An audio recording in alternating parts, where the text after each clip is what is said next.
Bonjour tout le monde, Maryse Boutin, bienvenue à l'Académie du changement. Je suis un coach en santé holistique, c'est-à-dire j'aide les gens à changer les situations dans leur vie qui sont devenues insupportables. Mais aussi les gens qui sont tannés d'être fatigués, qui sont fatigués d'être fatigués. Et je les aide à trouver les causes, les déséquilibres ou les problématiques qui sont derrière le symptôme de fatigue. Ils vont commencer à comprendre aussi. La compréhension amène quand même une partie de guérison, mais vous allez surtout avoir une marche à suivre et vous préparer un plan. Et pour avoir aussi apprendre à développer, à utiliser des outils qui vont vous être très utiles tout au cours de votre vie, dépendant de toutes les situations qui vont pouvoir se présenter à vous. Donc, c'est des compréhensions globales du fonctionnement de l'être humain au niveau physique, mental, émotionnel et spirituel. Tout est relié, un influence l'autre, et si on travaille uniquement avec le physique et que seulement le médecin travaille fort avec ses médicaments ou quoi que ce soit à régler votre problématique seulement au niveau physique, c'est sûr que la guérison va être longue et peut-être que la guérison n'arrivera pas nécessairement. Si vous voulez vraiment améliorer votre vie, vous en sortir et changer au niveau de la maladie, changer des situations qui sont invivables dans votre vie, on doit fonctionner et travailler globalement sans négliger aucun des aspects qui sont en déséquilibre en vous. À ce moment-là, vous allez vous aider. Peut-être que je serai là pour vous accompagner, peut-être que je vais être votre chef d'orchestre, mais c'est vous qui allez faire le travail, qui allez passer à l'action pour retrouver votre vie. Ça vient pas des autres, les solutions sont en dedans de vous, donc vous devez vous responsabiliser et de choisir. C'est toujours une question de choix et de décision. Qu'est-ce que je fais aujourd'hui, en ce moment? Est-ce que je reste dans cet état où je trouve toutes sortes de solutions pour m'en sortir? Vous ne faillirez jamais. Vous ne pourrez pas avoir d'échec si vous n'arrêtez pas votre cheminement et votre développement personnel. Je vous le garantis. Vous allez peut-être rencontrer des gens sur votre chemin. Cette personne-là va vous dire un mot, une phrase, et ça va vous faire évoluer. Vous allez me dire, j'ai perdu mon temps, j'ai rien reçu de cette personne-là. Soyez attentifs. Il y a toujours le bon mot ou la bonne phrase pour vous au moment présent. Donc, mettez-les en pratique, faites le changement qui est demandé et vous allez voir que en passant l'action, en appliquant ces changements-là, tout doucement, vous allez voir votre vie se transformer. Et c'est merveilleux. Donc, aujourd'hui, nous sommes rendus à la dernière capsule, la capsule numéro 5. Et je vais répondre à travers cette capsule-là à la question comment je fais pour garder un emploi à long terme ou garder aussi une relation, ce que j'en comprends, amoureuse, j'imagine, à long terme ou même avec d'autres amis. Si on est trop fatigué, on est obligé de délaisser nos amis parce qu'on n'a pas d'énergie pour eux. Je ne sais pas si je vais avoir le temps de rentrer dans cette problématique au niveau du mouvement interrompu, mais ça c'est une capsule qui fait partie de mon cours. Je vous ai préparé une vidéo sur le mouvement interrompu parce que c'est toute la dynamique qui nous bloque à entrer en relation. C'est-à-dire qui est géré par cette pulsion, cette drive qui nous pousse à entrer en relation amoureuse. Ça fait toute partie du deuxième centre d'énergie, où cette pulsion nous pousse à aller à l'extérieur et à trouver un amoureux et à permettre à l'amour, puisque l'amour c'est une énergie nourrissante, de se générer entre deux personnes. Mais c'est aussi la même drive, la même pulsion qui vous oblige à sortir de la maison avec votre mallette et d'aller rentrer en relation avec les gens pour gagner votre vie, pour vous trouver un métier, pour rencontrer des clients, et etc. Ou aller travailler avec des collègues pour arriver à ramener de l'argent à la maison. C'est toujours ce déséquilibre-là du deuxième centre d'énergie entre argent et amour, et c'est cette drive-là qui vous le permet. Comment c'est relié avec la problématique de fatigue? C'est que le premier centre et le deuxième centre sont souvent reliés à cause du niveau relationnel. Notre apprentissage de pouvoir entrer facilement ou difficilement en relation vient de la petite enfance, vient des expériences qu'on a vécues. Si ça a été difficile, si c'était rock'n'roll dans votre famille, s'il y avait beaucoup de violence, c'est comme si dans cette maison-là, je ne parle pas nécessairement de violence physique, mais ça peut être même uniquement de la violence verbale. Un parent qui explose tout le temps, un parent alcoolique, un parent qui est borderline et sans crier gare, va commencer à crier après les enfants. Toute cette situation-là où c'est presque une zone de guerre et c'est comme si on est toujours aux aguets à savoir est-ce qu'il y a une bombe qui va me tomber sur la tête, comment je peux me protéger. C'est comme s'il y avait des hélicoptères tout le temps autour de vous et vous avez développé aussi une hyper-vigilance, un scanner à l'intérieur de votre cerveau qui fait que vous êtes toujours en train d'analyser chaque seconde de ce qui se passe dans le monde et autour de vous au niveau relationnel pour savoir qui va m'attaquer. Donc, ça fait un sentiment d'insécurité et un sentiment où on doit se protéger. Le monde, c'est dangereux. On fait cette interprétation-là et c'est inscrit sur votre mur qu'on traîne toute notre vie. Donc, il est essentiel et ce que ça fait d'être si hyper vigilant, c'est que ça permet dans votre cerveau droit à devenir très intuitif, à devenir presque une éponge. Vous êtes capable de capter les émotions des gens autour de vous. Et vous ne faites pas nécessairement la différence entre ce qui vous appartient et ce qui appartient à l'autre. C'est comme si tout ce que vous ressentez, vous pensez que ça vous appartient. Donc, dans votre milieu de travail, si vous travaillez avec un groupe, puis dans les deux cubicules à côté de vous, c'est une personne qui est très, très, très négative, qui chiale tout le temps, et l'autre personne qui est très, très dépressive. Mais c'est sûr qu'il y a des grosses chances que si vous êtes un intuitif, hyper vigilant, que vous ressentez tout ça et que vous vous en rendez pas compte nécessairement, que c'est même pas de votre faute, vous allez rentrer du bureau et vous allez être à quatre pattes, vous allez être vidé, drainé, plus d'énergie. Donc, d'être un intuitif, faut apprendre à bien gérer ça et ça peut être une des problématiques aussi.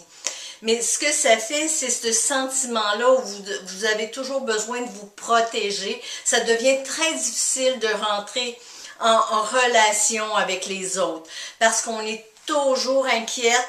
Notre scanner est toujours en train d'analyser et s'il y a un élément, s'il y a un sourcil qui lève de la personne en face de vous et ça ressemble aux parents quand vous étiez petit qui levaient son sourcil puis là vous saviez que quand ça arrivait, c'était wow, on l'avait en pleine face, mais vous allez vous reculer et vous allez vous refermer. Et vous allez décider, moi je me sens plus protégée quand je suis tout seul au monde. Mais se sentir tout seul au monde, c'est lourd, c'est pesant, parce qu'on a besoin d'entrer en relation avec les gens, puisque les gens et la relation, c'est là qu'on peut être nourri. Donc, si vous vous isolez tout le temps, si vous êtes toujours en mode protection, vous regardez le monde comme si vous aviez un gros mur épais blindé, mais il est transparent. Vous voyez le monde, vous voyez comment il fonctionne, vous les entendez, mais vous n'êtes pas là. Vous êtes comme pas présent et pas en vraie relation avec les autres. Donc, c'est pas nourrissant. Donc, vos hormones ne se replacent pas non plus parce que vous évitez. Vous faites de l'évitement. Tout ça, ça fait que vous êtes en déséquilibre. Votre corps peut vous envoyer même des douleurs très très fortes, musculaires ou articulaires ou de l'arthrite, parce qu'il vous dit « j'ai besoin que tu rentres en relation ». Nous, les femmes, on a besoin d'être en relation avec un groupe de femmes. C'est ça qui nous fait le plus de bien. On fait juste ventiler, on n'a pas besoin d'écouter ou de donner des conseils aux autres. Juste parler pour parler, ça rééquilibre toutes nos hormones et on se sent bien. Les hommes ont besoin de la présence d'une femme et ça, pour eux, ça vient rééquilibrer leurs hormones. Donc, c'est deux approches totalement différentes. Mais si vous, par mesure de protection, vous êtes devenu par choix, vous êtes allé du côté de l'indépendance, arrangez-vous. Je m'arrange toute seule, je suis une indépendante, puis je veux pas de l'aide de personne, je veux contrôler mon environnement, puis c'est juste moi qui est capable de faire cette tâche-là, j'ai besoin de contrôle. Ça, c'est très, très, très, très souffrant et aussi ça vous évite d'entrer en relation. Vous devenez presque du type du loup solitaire, qui fait toutes ses affaires tout seul, pour pas souffrir, pour se protéger. Mais vous n'êtes pas nourri, vous n'êtes pas en déséquilibre, vous êtes en déséquilibre et votre corps va vous parler et au point, dépendant du degré de ce mouvement interrompu qui vous empêche de vraiment rentrer en relation, dépendant de ce niveau de degré-là, ça vous montre la difficulté à rentrer en relation et garder votre relation à long terme ou de garder votre emploi à long terme. Voyez-vous? Donc, c'est des éléments, on commence à être vraiment de plus en plus pointu dans la problématique de la fatigue ou des maladies du système immunitaire, comme la maladie auto-immune, parce que c'est en relation avec vos besoins. Dès que c'est difficile pour vous d'entrer en relation, à ce moment-là, le premier centre vous dit que vous avez de la difficulté à négocier vos besoins lorsque vous faites partie d'un groupe. Et le groupe, c'est soit la famille, soit un regroupement, soit votre milieu de travail, soit une association quelconque dont vous faites partie. Ça peut être une association religieuse aussi dans une église quelconque. Et dès que le groupe a un besoin, vous n'arrivez pas à exprimer et à faire passer votre besoin en premier. C'est toujours le besoin du groupe qui gagne.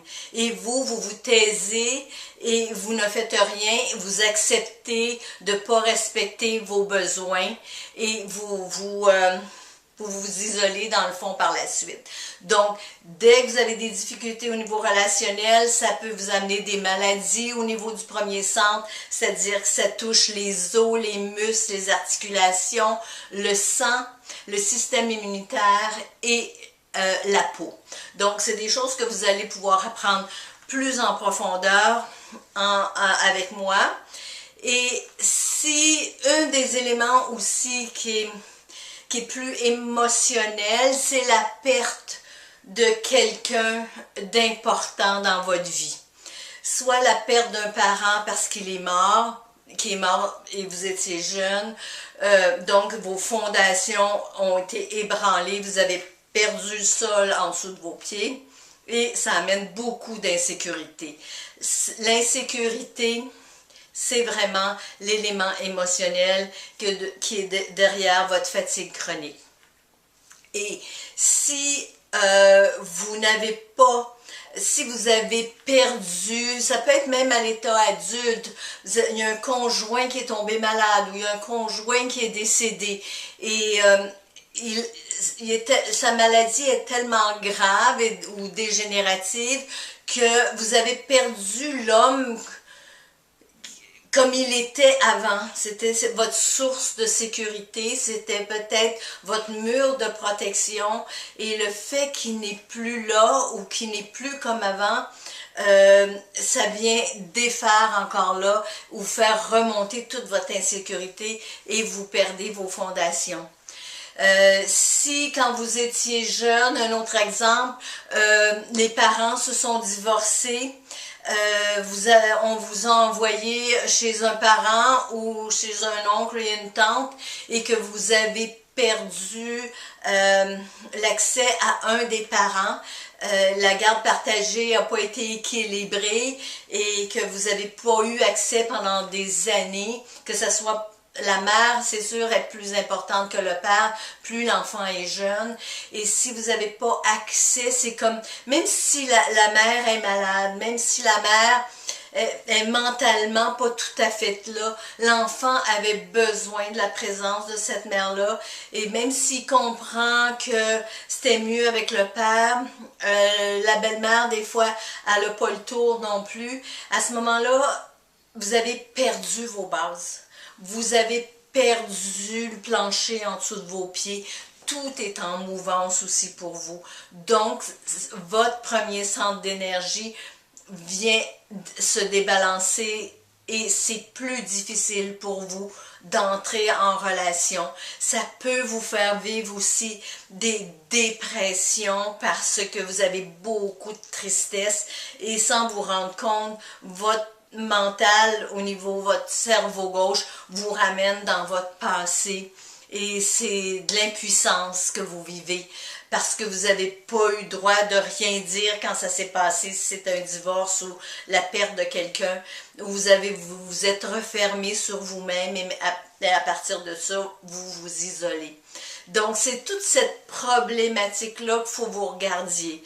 C'est pas tout ça, chacun a son histoire. Il faut juste s'observer puis aller se poser et analyser pour voir quelle est mon histoire et qu'est-ce qui revient tout le temps dans ma vie. Et ça, c'est ça le travail que vous allez faire dans le programme Fatigué d'être fatigué. Fait que si vous voulez me rejoindre, si vous voulez avoir davantage de cours gratuits, ou si vous voulez suivre le programme parce que vous êtes décidé d'améliorer votre santé et votre vie, ça va me faire plaisir d'être votre coach. Juste allez vous inscrire, allez voir sur mon site Maryse Boutin, coach de vie, et vous allez me trouver. Fait que, bonne journée, c'était la fin de cette série-là. C'est une mini-série de 5 capsules. Donc, j'espère que je vais pouvoir vous revoir et répondre à d'autres questions. Si vous en avez d'autres, allez remplir le mini-sondage aussi sur le site. À ce moment-là, on va pouvoir continuer cette communication qu'on a commencé ensemble. Mais bonne chance et j'espère pouvoir vous aider si vous en avez besoin.